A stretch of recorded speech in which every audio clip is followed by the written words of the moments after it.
ओम जय गुरुदेव. ओम तुळजाभवानी पद्मावती. तुम्हाला बऱ्याच जणांना प्रश्न पडत असेल की मी ओम तुळजाभवानी पद्मावती असं का म्हणते.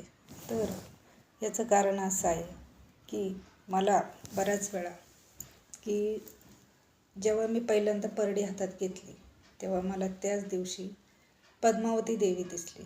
तर मी म्हटलं ही देवी मी कधी पाहिली नव्हती. कधी कुठं आपल्या इथं ती मूर्ती पण नाही आहे, मी कधी पाहिली पण नव्हती.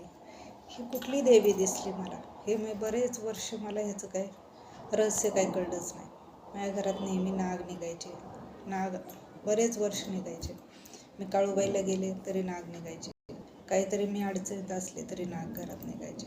मला याचं म्हणजे ह्याचं काय अर्थ आहे तेच कळत नव्हतं मला. की मी बरेच वर्ष असे काढले की अरे काय करायचं आता, हे नाग का निघतात असा प्रश्न पडायचा. माझ्या देवाऱ्यात जाऊन महादेवाच्या फोटोच्या मागे नागदेवता येऊन बसायचे. मी म्हणायचे हे असं का होतं. मला बरेच वर्ष ह्याचं काही रहस्य कळतच नव्हतं. आणि नेहमी काही ना काही जरी थोडंसं संकट आलं माझ्यावर किंवा काही असं अनिष्ट काही घडत असेल किंवा मी ज्या वेळेला हार मानेल त्यावेळेला माझ्या घरात नाग निघायचे. मग मला हे कळत नव्हतं की याचं कारण काय. हे बरेच वर्ष गेले याच्यामध्ये. आणि परडी घेतली तेव्हा मला ती देवी दिसली. त्याच्यानंतर परडी घेतल्याच्यानंतर 7 वर्षांनी मी जेव्हा माझ्या गुरूंपर्यंत गेले तेव्हा मी गुरूंची भक्ती तर 6 वर्षापासून करत होते. पण मी परडी घेतल्याच्यानंतर 7 वर्षांनी मला माझे हे आत्ताचे गुरु भेटले, जे संन्यासी आहेत, जे शक्ती उपासक आहेत आणि भैरव साधक आहेत. माझे गुरु भैरव साधक आहेत. आई स्वतः जगदंबा पद्मावती त्यांना पावलेली आहे. आई पद्मावती त्यांना स्वतः बोलते. असे हे माझे शक्ती साधक, भैरव साधक असे माझे गुरु.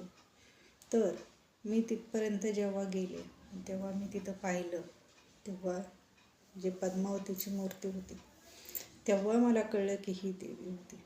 जेव्हा मी तुळजापूरची परडी घेतली तेव्हा मला पद्मावती दिसते. तेव्हा मी गुरूंना मनातल्या मनात प्रश्न विचारला, गुरुदेव हे कसं काय. मी भारावून गेले पहिल्यांदा ते पाहून की हे कसं काय शक्य आहे. आणि तेव्हा मी मनातल्या मनात प्रश्न विचारला की हे कसं काय. आई तुळजाभवानीची परडी घेतल्या मला ही देवी दिसली, हीच देवी होती. तर तेव्हा मला असं उत्तर मिळालं गुरुदेवांकडनं की हे जगदंबेचंच रूप आहे, पार्वतीचेच रूप आहेत आणि तुळजाभवानी पद्मावती ही एकच आहे.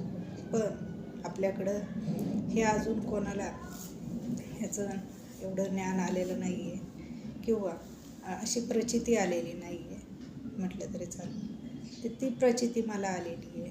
त्याच्यामुळं मी आई तुळजाभवानीबरोबर पद्मावतीचं नाव घेते. आणि पद्मावती दुसरी तिसरी कोणी नसून हे जे आई भवानी आहे हीच पद्मावती आहे. आई काळूबाई आहे तीच पद्मावती आहे. कारण सर्परूपात माझ्या घरात नेहमी ज्या आईचा वावर असायचा, मला काळूबाई आहे मी म्हणायची काळूबाई आहे, पण मला ती पद्मावती दिसत होती. त्यामुळं पद्मावतीचा हा उल्लेख मी नेहमी करणार. आणि पद्मावतीचा उल्लेख केला की त्यामध्ये आईचे सगळे रूपं आहेत हे तुम्ही पण लक्षात घ्या. आणि पद्मावती ही आई तुळजाभवानीच आहे, तीच काळूबाई आहे हे मला तरी समजलेलं आहे. आणि मला ही आईने दाखवले म्हणून मी तुम्हाला सांगते. म्हणून मी ओम तुळजाभवानी पद्मावती असं म्हणत असते. ओम जय गुरुदेव. आई राजा देव दे.